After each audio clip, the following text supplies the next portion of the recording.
This video falls under fair use. Fair use allows commentary, criticism, and reactions. What's up, back with another one. Today I'm showing you Tyronn Lue saying screw Chris Paul while he's hooping. Check this clip out.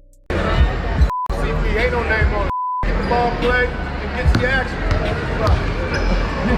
Let's go, why you got it? James Scott. The CP situation, it's a up situation. Imagine CP right now. He's embarrassed that my own organization that I brought back to relevance is on me. We ain't talking about what I'm doing right now or what have you done for me lately. You with my legacy now. This is the up side of the sport. And I know a lot of people say, well, Chris Paul is older, but you still don't do that. You should treat that with a level of respect because now you playing with somebody's legacy. It ain't about wins and losses right now. I should have enough respect for you and your legacy not to let you go out like this. You got 4 months here. The guy's retiring in April. So what's his next most logical step career-wise? Go be with your family, bro. Lock into Chris. It's going to be an ego hit because you ain't going to want to go out like that because it's embarrassing. But what's going to keep you strong is your kids. I get to live through my son right there. And I'm speaking from experience. And he's similar because he got a son that's on his way up too. That Clippers team, like that's what I'll miss the most. Looking back, it's like it eats at me that we never won. We always talk about CP3. What is it about him? Is he a vocal leader? Is he like a lead by example guy? A lot of people tried to make it seem like we didn't like each other. That was just, it was not the case. He's both him sort of bringing us along as young players. Me and DeAndre were like the young guys, right? Like bringing us along, trying to teach us how you do this every single night. Everybody sees the assists, right? Everybody sees the mid-range, the step back, whatever, the floaters, everybody sees all that. Yeah. The thing that people don't really see, and that's what people don't really understand, is like his competitive drive and his hunger to win. Just a regular season game is pretty unmatched. That's the thing that I learned from it. It's like,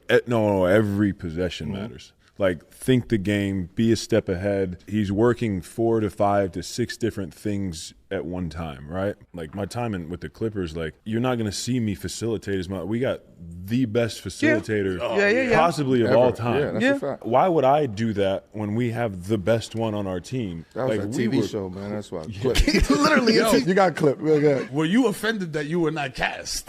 You know what I'm saying? And like Blake Griffin as himself. Or consulted, at least. It felt like when they did the casting for my role, they were like, I mean, I guess we could dye his hair red. Like, they were just like, we got nobody. There's nobody that looks like this motherfucker. It was from Sterling Eyes. It was how he saw you. Wow. What stands out though? The basketball part Meryl's talking about, or obviously the part that becomes a docu-series or whatever you want to call it, dramatization. Like that was such a moment in terms of like the NBA at large, culturally, the way it all goes down. When I look back, like it's always about the basketball, and the basketball brought on all that other stuff. But man, the basketball, that was like the most fun. When something gets recorded without someone realizing it, the reaction online always blows up fast. People start breaking down the tone, the context, and whether it even matters in the bigger picture of their past history. You're our guy when it comes to all things Clippers. What the hell just happened, sir? Yeah, just talking to a few different people over there and just trying to understand what transpired in the early morning hours of this team being in Atlanta. But from what I've gathered, that brought an end to this abruptly was there was a few scenarios and which CP was holding people accountable from players to staff, from coaching staff up to the front office. And from what I understand, there was a situation where he even addressed the team and apologized and said, look, my criticisms are coming from a good place. I want us to be a good team. I want us to get this thing right. And he was just holding guys accountable. Now how some of that talk was taken or interpreted, that's up for the players and the coaching staff that was involved and how they felt about it.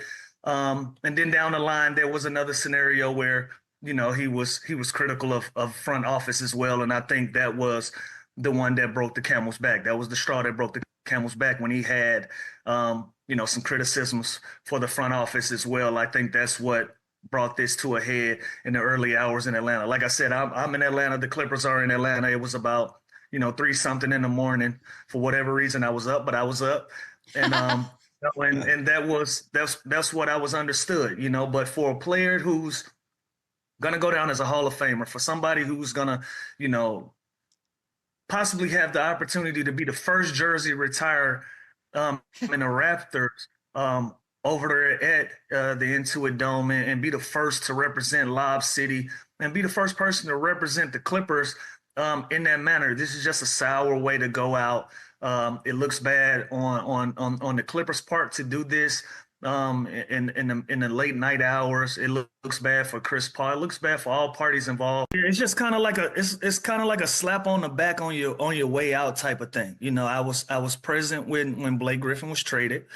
You know, my personal situation. This is a person that told me I can relax. I'm not getting traded. 15 minutes later, I was an Atlanta Hawk. And now we have this scenario. So, and you guys been working for me. This is going on year 3 now. I've held my tongue and not been critical of L. Frank because that's not really my style. And I didn't want to be the scorned ex-girlfriend. I didn't want to be that person. And so I never spoke about him in this manner. But when you do this to a guy, and I'm going to keep harping on it, that 3 was going up in the rafters. That 3 was going up. And you do this to that guy? Like, okay, cool. He's talking. Okay, cool. He got a lot to say. Chris Paul has always had a lot to say. You know what you're signing up for when you sign Chris Paul. He's always had a lot to say. You know that.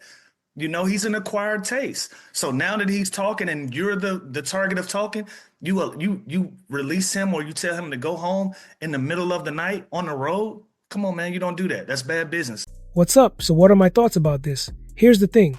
Tyronn Lue being caught on camera saying that while he was hooping and not realizing people were filming adds that instant spark that gets the internet talking. But the more interesting part is how it ties into the long storyline between Chris Paul and organizations he has played for. When you look back at how Chris Paul's exit from the Clippers played out, a lot of people still point to how sudden everything felt, almost like the shift came out of nowhere. And even though teams move players for all kinds of business reasons, fans still remember the abruptness of that moment.